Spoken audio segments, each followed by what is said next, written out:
បងប្អូនគ្នានៅទីបំផុតយើងមកដឹងរឿងរ៉ាវការពិតទាំងអស់គ្នាពាក់ព័ន្ធទៅនឹងករណីឃាតកម្មដែលឃាតករបានធ្វើការសម្លាប់មនុស្សដល់ទៅ2នាក់ដោយអ្នកខ្លះលើកឡើងនឹងនិយាយថាពាក់ព័ន្ធទៅនឹងភ្លើងប្រច័ណ្ឌអ្នកខ្លះក៏និយាយថារសារតែសុំស្រឡាញ់មិនបានហើយខាងស្រីហ្នឹងបាទទៅស្រឡាញ់ជាមួយនឹងអ្នកដទៃ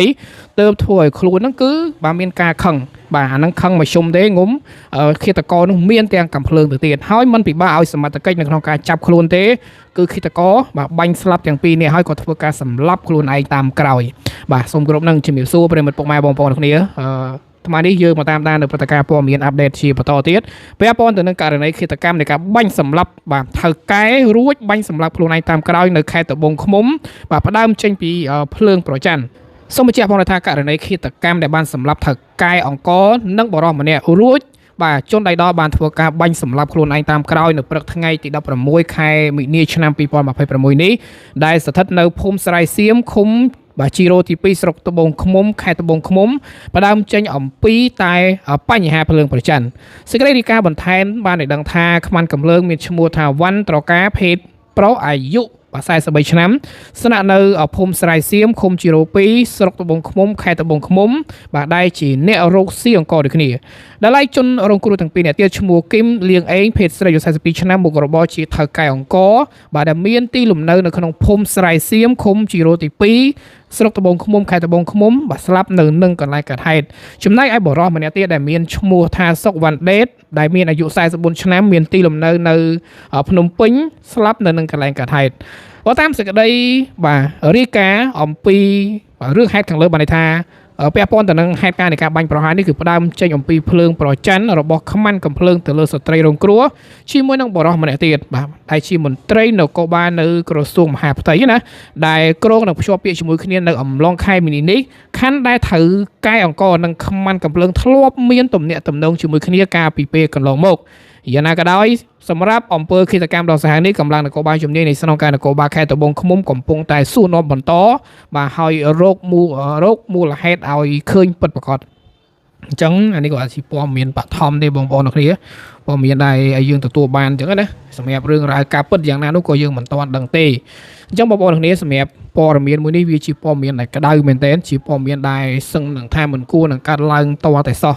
បានន័យថារឿងរ៉ាវពាក់ព័ន្ធទៅនឹងភ្លើងប្រច័ណ្ឌនេះជាពិសេសការប្រើប្រាស់ខ្មាន់កំភ្លើងបាទនៅតែមានបាទយើងអត់ដឹងថាតើ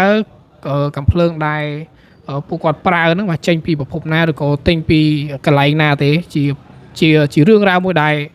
វាមិនគួរនឹងកើតមានឡើងដល់តែសោះបាទន័យថាខ្មាន់កំភ្លើងបាទមានកំភ្លើងប្រើប្រាស់អញ្ចឹងបានន័យថាមានការលក់ពាក់ព័ន្ធទៅនឹងបើថាផ្លូវងងឹតឬក៏ផ្លូវវិចផ្លូវត្រង់ណាយើងក៏មិនដឹងដែរក៏ប៉ុន្តែយើងវិភាគគិតឲ្យដល់ទៅវាពិសាហាវពេកណាបងប្អូនសាហាវខ្លាំងមែនតើបងអើយបងប្អូនហើយដល់ថ្នាក់យកកំភ្លើងទៅបាញ់ឲ្យបងប្អូនប្រហែលបានឃើញនៅវីដេអូហ្នឹងបាទបាញ់ស្រស់មែនតើបាញ់អត់មានលក្ខណៈថាខ្លាចហ្មងឬក៏អ្នកដែលជាឃាតករហ្នឹងគឺបាទជាអ្នករកស៊ីបែបខាងអញ្ចឹងពិតឬក៏យ៉ាងម៉េចបងប្អូននេះបាទបងប្អូនគ្នាភាពឈឺចាប់មួយនេះមិនដឹងថាក្រុមគ្រួសាររបស់គាត់នឹងទៅជាយ៉ាងណាទេបាទឈឺចាប់ប៉ុណ្ណាទេបាទនៅពេលបានឃើញវីដេអូបែបហ្នឹងអូខេកូនច្រើនសម្រាប់ការតាមដាននិងទស្សនារបស់ប្រិមិត្តសម្រាប់ព័ត៌មានគឺយើងសូមបញ្ចប់តែប៉ុណ្្នឹងបាទបើសិនជាមានការអាប់ដេតថ្មីឬក៏យ៉ាងណាទៀតយើងនឹងធ្វើការចែករំលែកទៅកាន់ប្រិមិត្តពុកម៉ែបងប្អូនទាំងអស់គ្នាបន្តទៀតបងប្អូនគ្នាមុននេះបន្តិចយើងទទួលបាននៅព័ត៌មានករណីឃាតកម្មនៃការបាញ់សម្លាប់យ៉ាងសាហាវឃោរឃៅមែនទែនហើយព័ត៌មានបឋមនេះគឺយើងទទួលបានហើយគឺជាករណីភ្លើងប្រច័ណ្ឌបានន័យថាបរិសដែលជាខ្មាន់កំភ្លើងឬក៏ជាឃាតករហ្នឹងបានបាទធ្លាប់មិនថាលួចធ្លាប់តាក់ទងគ្នាអញ្ចឹងទៅបាទធ្លាប់ស្រឡាញ់គ្នាមិនក៏យើងអត់ដឹងដែរតែព័ត៌មានដែលគេដាក់មកគឺធ្លាប់លួចតាក់ទងគ្នាក៏ប៉ុន្តែថ្មីនេះខាងស្រីហ្នឹងបាទគឺបើតាមព័ត៌មានគេចុះហ្នឹងគឺនៅខែអំឡុងខែ3នេះគាត់នឹងត្រូវភ្ជាប់ពាក្យជាមួយនឹងបរិសម្នាក់ដែលជាមន្ត្រីហើយលើថាជានៅខាងក្រសួងអីចឹងទៅបងប្អូននេះបាទជាអ្នកធំរូបហើយអញ្ចឹងទៅឃាតករនោះខឹងបាទអត់មិនដឹងថាយ៉ាងម៉េចទេបងប្អូនបាទគាត់ថាយើងបានឃើញនៅវីដេអូដែលគាត់ដកកំភ្លើងដេញបាញ់ខាងបរិសហើយបន្តមកក៏បាញ់ខាងស្ត្រីអញ្ចឹងវាយើងឃើញគឺសាហាវមែនតើបាទសង្ឃថានេះដូចជារឿងកុនតែនេះមិនមែនរឿងកុនទេគឺជារឿងពិតអញ្ចឹងសម័យនេះទៅហើយវានៅមានអាប្រភេទបែបហ្នឹងទៀតហើយយើងក៏មិនទាន់ដឹងថាតើបរិសរូបនោះគាត់ឈឺចិត្តឬក៏គាត់ស្រឡាញ់នារីរូបនោះខ្លាំងយ៉ាងណាទេបានរហូតដល់ថ្នាក់ សុខចិត្តបញ្ចប់ជីវិតខ្លួនឯងតាមក្រោយអញ្ចឹងនេះគឺជាព័ត៌មានមួយដែលយើងប្រុងប្រយ័ត្នមែនទែនជាពិសេសអ្នកដែលតាមស្រឡាញ់យើងណាស្រឡាញ់អត់បានហើយតែស្រឡាញ់អត់បានគុំគឺចប់ហើយបងប្អូនអញ្ចឹងបើសិនជាមានការអាប់ដេតថ្មីៗមើលខ្ញុំនឹងធ្វើវីដេអូចែកម្លែកទៀតដោយសារតែមកទល់នឹងពេលនេះយើងគ្រាន់តែទទួលបាននៅព័ត៌មានបឋមថាជាព័ត៌មានដែលគេហៅថាភ្លើងប្រច័ណ្ឌអញ្ចឹងទៅបាទជាការនេះភ្លើងប្រច័ណ្ឌហើយមានការស្នើសុំឲ្យបងប្អូនគ្នាគួរកុំចែករំលែកនៅរូបភាពឬក៏វីដេអូដោយសារតែវាខាងគ្រួសារ